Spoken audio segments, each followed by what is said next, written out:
Welcome to ఏం జరుగుతోంది. నా పేరు కోపల్ల ఫణికుమార్, తెలంగాణ ఫెడరల్ నుంచి. కల్వకుంట్ల కవితకు పెద్ద షాక్ తగిలింది. మొదటి షాక్ ఏమో ఎన్నికల సంఘం నుంచి తగిలింది. ఇప్పుడు తాజాగా ఢిల్లీ హైకోర్టు నుంచి తగిలింది. విషయం ఏమిటంటే, తెలంగాణ రక్షణ సేన అనేటువంటి పేరును కల్వకుంట్ల కవిత పార్టీకి ఇచ్చేందుకు లేదు, దీని మీద చాలా అభ్యంతరాలు ఉన్నాయి అని కేంద్ర ఎన్నికల సంఘం ఒక సమాచారం ఇచ్చింది కవితకు. కాబట్టి ప్రత్యామ్నాయంగా మరొక 2-3 పేర్లు సూచించమని చెప్పింది.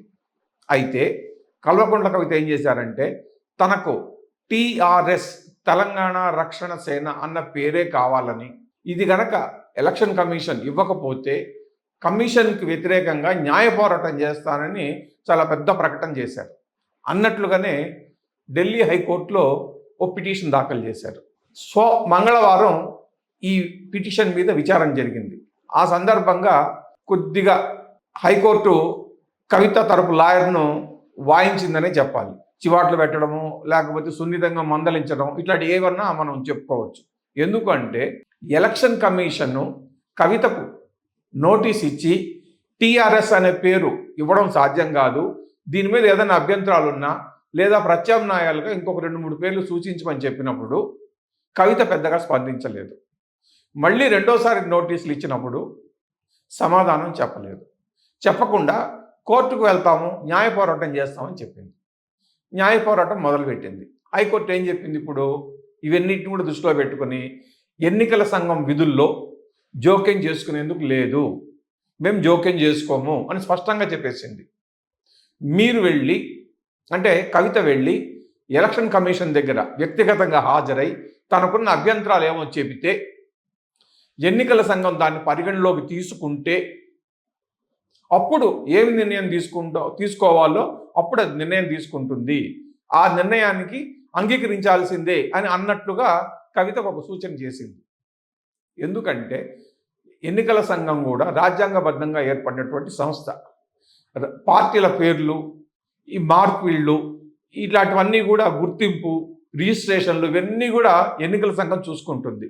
ఇటువంటి విషయాలలో ఎన్నికల సంఘం తీసుకునే నిర్ణయాలకు తిరుగులేదు.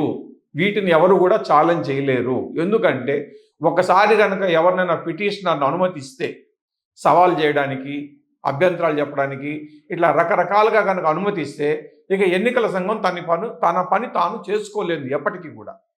అందుకనే ఢిల్లీ హైకోర్టు కూడా చాలా స్పష్టంగా చెప్పింది, ఎలక్షన్ కమిషన్ విధుల్లో జోక్యం చేసుకునేందుకు లేదు, తాము అంగీకరించము అని చెప్పేసింది.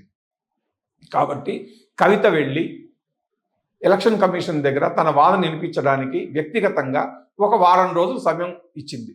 ఇదే విషయాన్ని ఎన్నికల సంఘానికి కూడా చెప్పింది హైకోర్టు. కాబట్టి కవిత ఎన్నికల సంఘం దగ్గరికి వెళ్ళటం, తన అభ్యంతరాలు చెప్పడం, తన వాదన వినిపించడం, ఇవన్నీ ఇక లాంఛనమే. అయితే ఎన్నికల సంఘం కవిత వాదనను, అభ్యంతరాలను, విజ్ఞప్తులను వింటుందన్న గ్యారంటీ లేదు. ఎందుకంటే టీఆర్ఎస్ అనేటువంటి పేరు కల్వకుంట్ల కవితకు ఇవ్వకూడదని దాదాపు 1000కి పైగా అభ్యంతరాలు వచ్చాయి. ఇప్పటికే అదే పేరుతో 2 పార్టీలు ఉన్నాయి.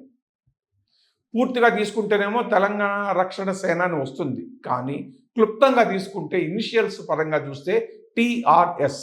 ఇదే టీఆర్ఎస్ అనే పేరుతో ఆల్రెడీ 2 పార్టీలు ఉన్నాయి. కాబట్టి వాళ్ళు కూడా అభ్యంతరం వ్యక్తం చేశారు.